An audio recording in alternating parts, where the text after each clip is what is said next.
We need to embody and be grounded to do any kind of healing. If we don't embody or ground, then any healing work we do, any insights we gain, are all for nothing. They dissipate like smoke into the air. Nothing ever really changes. Hi, I'm Florian Birkmayer from Aromanosis, and I wanted to talk about embodiment. What do I mean by that?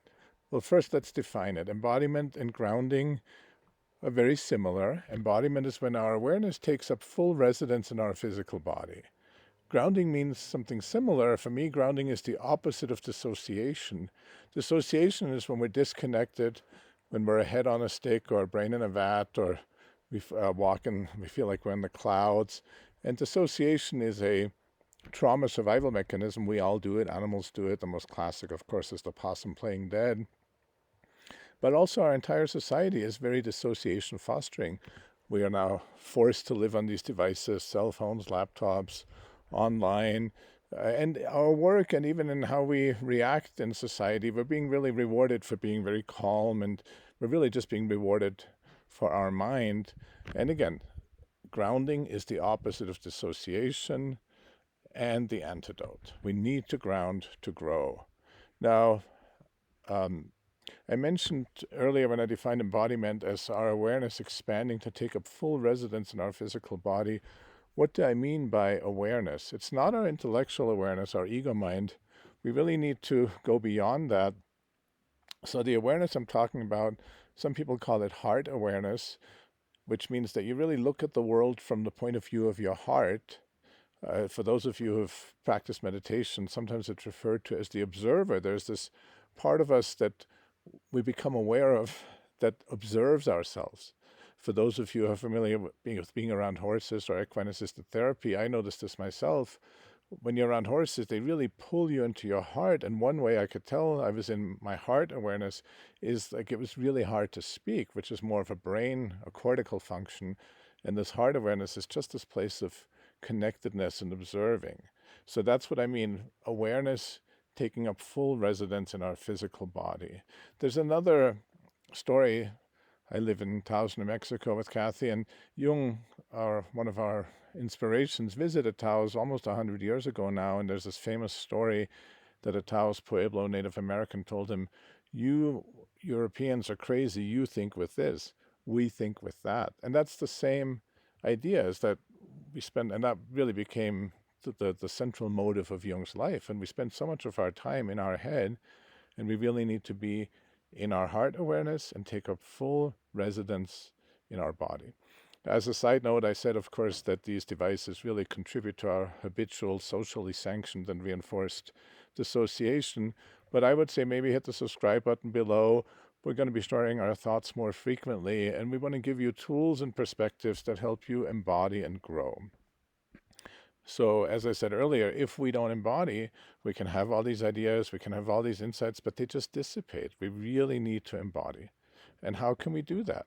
There are a number of different strategies. One strategy I really like, or we both really like, of course, is working with essential oils. So there are grounding essential oils, and just smelling an oil disrupts our default mode. It literally interrupts the default mode network in the brain, and it gets us out of this rut of thinking, of this constricted way of being in the world. And grounding essential oils, you might know them because they're often used in meditation, and some of them are referred to as sacred essential oils because, again, in various sacred traditions, grounding and embodiment was fundamental to any spiritual work we do.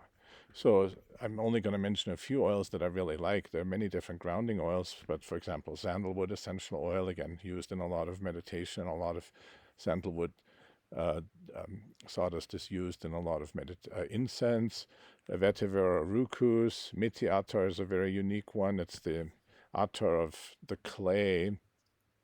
Angelica is an amazing grounding aroma, also patchouli. And for those of you into essential oil chemistry, it seems that the grounding essential oils, what they have in common are sesquiterpenes, that they're rich in sesquiterpenes, which are familiar as these long, drawn-out bottom notes. They last for a while. You smell them after all the other aspects of the aroma may have dissipated already, and you can feel them calming you and bringing you down into your body.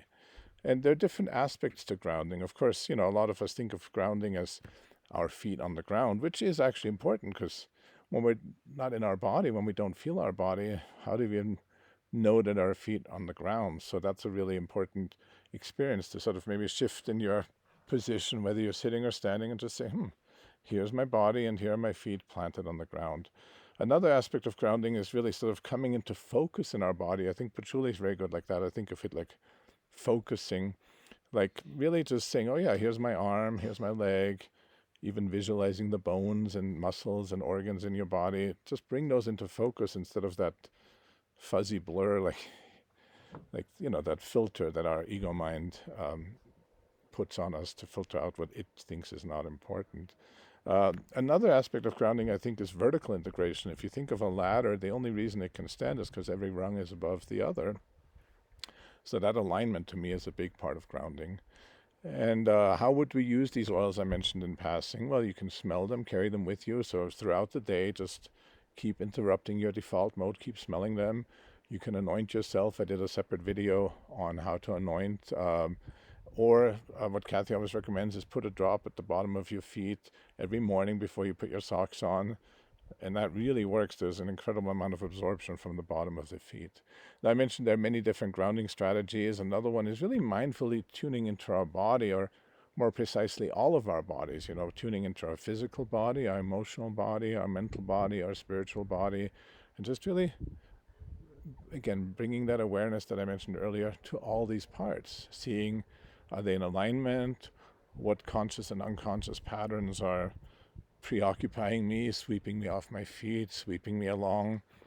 Another grounding strategy, of course, is really grounding with the ground, connecting with the ground, really our physicality. Just, we're in this human body, we're not birds, we are beautifully connected to Mother Earth at all times. And that's really, as a side note, one of the core reminders, often frustratingly so, but really one of the core gifts of the psychic journey that we use the model of alchemy for.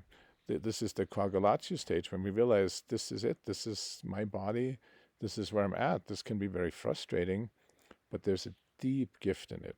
And again, without embodiment, nothing ever manifests, which is why embodiment coagulatio is an important part of the process of transformation. And just as a side note, the ultimate embodiers are plants. With photosynthesis, they can turn sunlight, which you can't put in a jar. It's the ultimate disembodied thing. It's not even a thing. And they, through photosynthesis, turn it into all matter. They generate the oxygen we breathe. They generate the foods that we eat directly, indirectly. So take them as a role model and really honor your embodiment with all the frustrations. Another way to embody is wonderfully is really connecting with nature. Go for a walk by yourself and really just open yourself up. Allow yourself to just smell it, feel it, how it feels in your body, and connect with the plants and animals, the trees, the bodies of water, the rocks. Feel how they're all embodied and how we're all part of this beautiful network. So I could go on. And again, the bottom line is embodiment is fundamental for any sort of healing and growth we do. And I'm going to put a link below for a blog post we wrote a while ago about the importance of grounding and embodiment. And I'd say the most important thing about embodiment is really to practice it consistently. And so Kathy actually wrote a 30-day embodiment journal that gives you prompts every day so you can become aware of how you're embodying.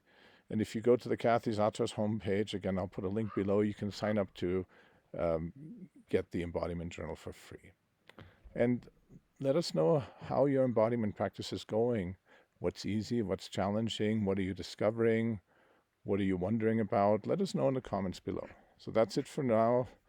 I'll see you all very soon.